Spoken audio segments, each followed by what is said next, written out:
Assalamualaikum warahmatullahi wabarakatuh. Kita mulai saja sesi pre-match press conference pertandingan pekan kelima Liga 2 2021 antara Bubble United menghadapi PSPS Riau. Langsung saja kita berikan kesempatan kepada head coach Japri Sastra dan juga pemain untuk memberikan komentar terkait hasil pertandingan tadi. Silakan coach. Assalamualaikum warahmatullahi wabarakatuh. Kami telah menyelesaikan pertandingan yang kami apapun hasilnya tetap kami syukuri dulu ya. Kami yang penting kami anak-anak dan sudah berusaha dan bekerja keras di lapangan untuk bisa meraih 3 poin. Tapi lawan juga tadi bermain cukup baik sehingga kita hanya bisa meraih 1 poin. Tapi apapun hasilnya tetap kita syukuri dulu karena masih ada putaran kedua yang memang tim kami harus kami benahi lebih mendalam lagi. Assalamualaikum warahmatullahi wabarakatuh. Mungkin secara hasil belum memenuhi target kami, tapi bagaimanapun tetap kami syukuri apa yang kami dapat malam ini. Mungkin itu. Saya mewakili tim Bubble United, sangat bersyukur dengan hasil yang kami saat ini. Apapun itu patut kita syukuri karena pertandingan tadi berjalan dengan baik.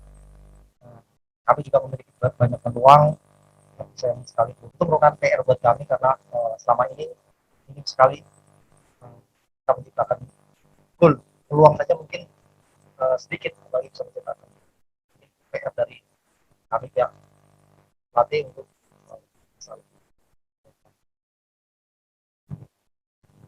Terima kasih. Assalamualaikum warahmatullahi wabarakatuh. Saya mewakili pemain mengucapkan banyak terima kasih untuk seluruh rekan-rekan pemain yang telah berjuang di dalam lapangan sampai menit akhir. Saya sangat mengapresiasi usaha kawan-kawan yang malam ini sangat ingin sekali memenangkan pertandingan. Tapi ya qadarullah memang hasilnya belum mendapatkan 3 poin untuk kami. Terima kasih. Bang, terkait penampilan perdana si Sunawan Rusni, Bang, itu kira-kira seperti apa, Bang? Ini kan pemain baru sepertinya, Bang, ya? Langsung jadi starter tuh, Bang. Gimana itu, Bang? Ya, oke, terima kasih. Penampilan Sunawan ya. Sunawan Rusli. Sunawan Rusni. Rusni ya. Saya pikir dia masih butuh sedikit adaptasi karena dia baru datang 4-5 hari yang lalu. Tapi karena kita memang kekurangan pemain depan, akhirnya kita maksimalkan dia. Nah, jadi dia kurang percaya diri sebenarnya. Itu aja sih. Mungkin butuh sedikit adaptasi lagi karena dia juga baru kenal dengan teman-teman yang lain, agak sedikit canggung. Tapi insya Allah mudah-mudahan kedepannya bisa lebih baik.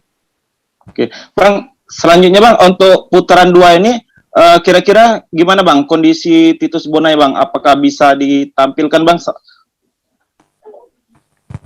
Kondisi Titus Bonai sekarang sih masih belum ini ya, karena cedera, jadi masih belum bisa kita paksakan. Nanti kedepannya masih belum tahu.